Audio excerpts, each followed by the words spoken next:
aí, a hora do ungido, com o pastor Paulo Messias. Olá, meus amados irmãos e irmãs, a quem vos saúdo com a graça e com a paz do Senhor Jesus. Eu sou o pastor Paulo Messias, da Igreja Videira de Canaã, Goiânia, Goiás, Brasil, para o mundo, chamado por Deus a pregar o Evangelho da Graça, curar os enfermos e libertar os cativos. Mas antes de orar por você, eu quero compartilhar com você uma palavra que tem como título Os Dois Trabalhadores. Preste atenção, o tamanho do seu ministério é exatamente a medida da revelação que você tem da graça de Deus. A palavra de Deus diz, no livro de Romanos, capítulo 4, do verso 3 ao 5, pois diz a Escritura, Abraão creu em Deus, e isso lhe foi imputado para a justiça. Ora, ao que trabalha, o salário não é considerado como favor, e sim como dívida. Mas, ao que não trabalha, porém crê naquele que o justifica, o ímpio, a sua fé é atribuída como justiça. Há dois tipos de homem trabalhando sobre dois princípios de vida, a lei e a graça. Há pastores que vivem cansados, líderes que pensam que a visão e o ministério estão destruindo a vida deles. Na vida da igreja, temos dois tipos de trabalhadores, aqueles que trabalham e por isso esperam o pagamento, e os que não trabalham e igualmente recebem o pagamento. Os primeiros não precisam exercitar fé, pois o pagamento para eles é uma dívida. Eles trabalham e merecem. Para o segundo grupo, o pagamento é uma questão de fé. Eles não merecem receber nada, mas precisam crer no Deus que justifica o ímpio. Os primeiros trabalhadores vivem segundo a lei, enquanto o segundo grupo vive pela graça. Aqueles que trabalham pela lei confiam no seu mérito pessoal. Eles presumem que somente poderão ser abençoados se merecerem. Por isso, vivem debaixo de constante condenação. Será que eu orei o suficiente? Será que eu estudei o suficiente? Acreditam que a obra é feita pelo esforço, pelo seu braço. Vivem debaixo de condenação, porque sabem que nunca conseguem cumprir a exigência para receber a bênção.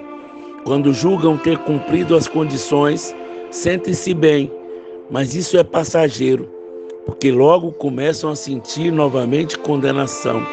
Eles vivem com a alma cansada, porque pensam que devem agradar a Deus e conquistar o seu favor pelas suas obras. Pensam que o pagamento é algo que podem conquistar, mas o pagamento nos é dado pela graça. Pensam que o ministério é sempre penoso, que a vida cristã é penosa. Por isso concluem que não podem cumprir as exigências. Então precisam encontrar alguém mais santo do que eles, que orem por eles. Concluem que existe alguma verdade misteriosa que ainda não conhecem. Por isso não prosperam. Pensam que alguns são mais amados por Deus do que outros. Alguns obreiros são mais amados porque são mais santos, por isso têm a bênção. Existe a diferença entre a graça e a lei. Esses dois trabalhadores representam dois tipos de vida, duas formas de se relacionar com Deus, a lei e a graça. A lei e a graça são opostas entre si. Se desejamos agradar a Deus, precisamos andar segundo a graça. Qual a diferença, pastor, entre lei e a graça? Segundo a lei, tudo depende do homem e da sua obediência. Segundo a graça, tudo depende de Jesus e do que ele realizou na cruz. A justiça, a lei, exige justiça, mas a graça concede justiça. A lei diz faça, mas a graça diz eu faço por você. A lei diz a um homem que ele está ficando calvo. Você não pode ficar careca. O pobre, coitado, tenta segurar os cabelos na cabeça, mas é obrigado a dizer, eu não consigo evitar, o meu cabelo está caindo. A graça, porém, diz, receba um novo cabelo. Tudo que o homem necessita fazer é receber graça e crer. Tudo sobre a lei tem a ver com você olhando para si mesmo, mas tudo sobre a graça tem a ver com você vendo Jesus. Os crentes confessam que sempre foram salvos pela graça de Deus. No entanto, vivem procurando merecer, por meio das suas obras, a bênção de Deus. Quando fazem algo bem feito, esperam ser abençoados, mas quando falham, amontoam a culpa sobre si e esperam ser punidos. Foram salvos pela graça, mas vivem pela lei. Isso é mistura. Deus odeia mistura. Como podemos nos tornar como segundo trabalhador, pastor? Primeira coisa, precisamos crer no Deus que justifica o ímpio. Deus justifica o ímpio quando ele crê que vai receber mesmo sem merecer. O princípio espiritual é que Deus somente abençoa aquele que não merece. Quando nos julgamos merecedores, perdemos a bênção. Entretanto, não basta apenas julgar não merecedor. Muitos vivem o tempo todo debaixo de acusação e pensam que isso é convencimento do Espírito. Qual é a diferença entre o Espírito Santo me trazendo convencimento do pecado e o acusador me trazendo acusação e condenação? Na verdade, o Espírito não precisa mais convencer o crente a respeito do seu pecado. Temos cônjuges que desempenham essa função muito bem. Todo crente tem uma consciência em seu espírito. Imediatamente sabe que quando faz algo fora da palavra de Deus, não precisa de nenhuma revelação especial para saber que pecou. O Espírito Santo, na verdade, está trabalhando para convencer o crente que ele é justo em Cristo.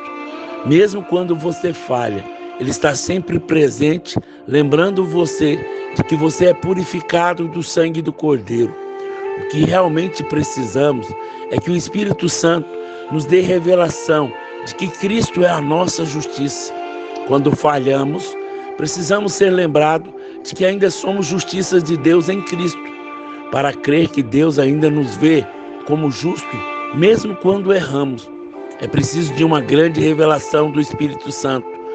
A justificação pela fé somente pode ser entendida pela revelação do Espírito. João 16:8 diz: quando ele vier, convencerá o mundo do pecado, da justiça e do juízo. Do pecado porque não crê em mim.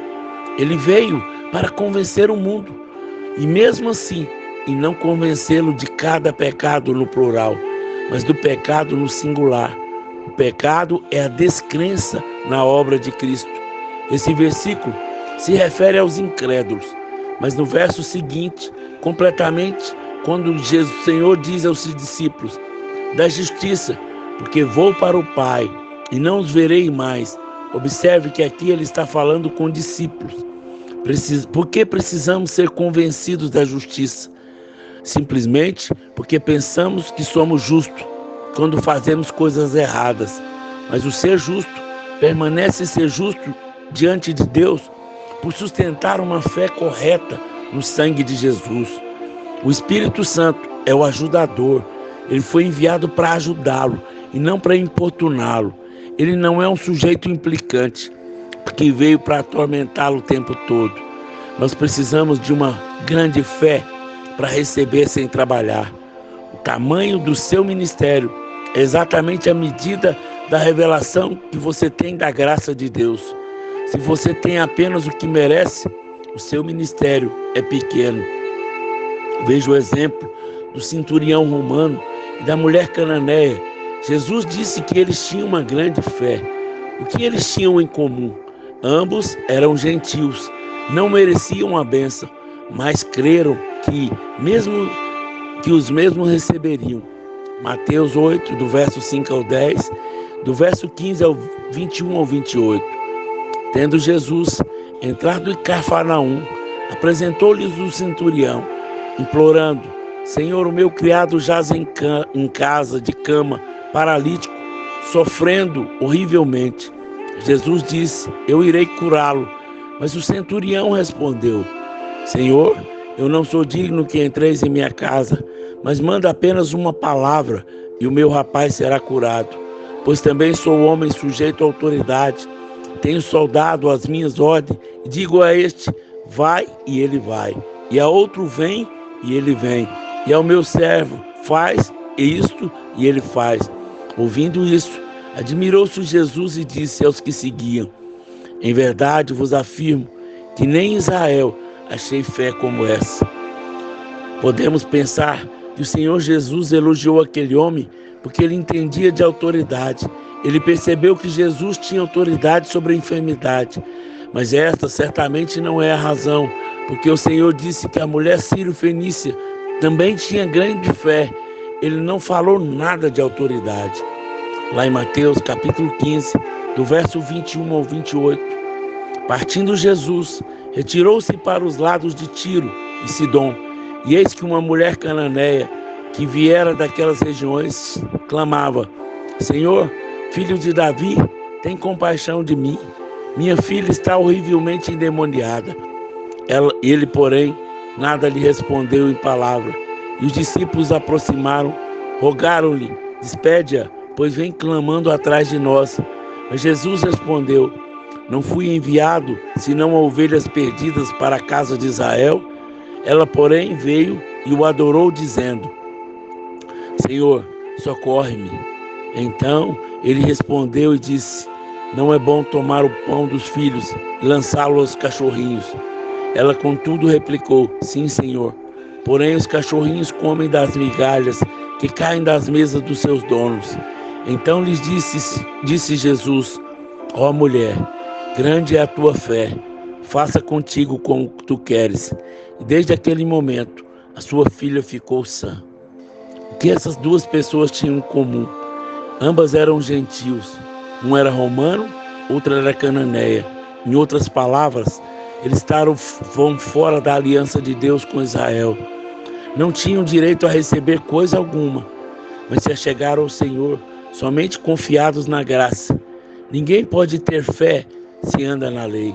A lei condena o tempo todo a sua fé e assim anula. Paulo diz em Romanos 4,14 que se a lei é dos que são herdeiros, anula a fé, cancela a promessa. A bênção de Deus provém a fé para que seja segundo a graça. Enquanto estamos tentando merecer, nada recebemos de Deus, pois Ele jamais abençoa o homem que tem alguma justiça própria. A bênção é sempre dada para aquele que não merece, pois somente esse pode se aproximar e experimentar da graça. Graça é o favor imerecido. Se o favor é merecido, então é lei. Como ninguém jamais pode cumprir a lei, também ninguém jamais receberá o milagre algum, se não for pela graça. Por isso creia, você recebe pela graça mediante a fé. Não tem nada a ver comigo, não tem nada a ver com você. Vamos orar? Vamos falar com Deus? Pai, graças te damos por essa palavra, por essa revelação. Nosso coração está cheio de fé, cheio de paz, cheio de alegria. Que a cada dia mais nós possamos crescer nessa fé. Dá-nos a sabedoria, dá-nos a alegria, a paz, o entendimento. Deus, aonde essa oração chegar e houver alguém com o coração aflito, coração, Deus, apertado, que o Senhor remova toda a ansiedade, remova toda a opressão, trazendo no seu coração paz, trazendo no seu coração alegria, porque por nós mesmos nós não merecemos nada, mas nós estamos debaixo da graça. Foi por causa de Cristo Jesus que nós aproximamos do Senhor. Pela fé recebemos paz, pela fé recebemos alegria, pela fé recebemos saúde. Em nome de Jesus. Amém, amém e amém. Se você foi abençoado com essa mensagem, por favor, nos ajude a divulgar esse canal, para que mais e mais pessoas sejam alcançadas pelo Senhor. Em nome de Jesus. Amém?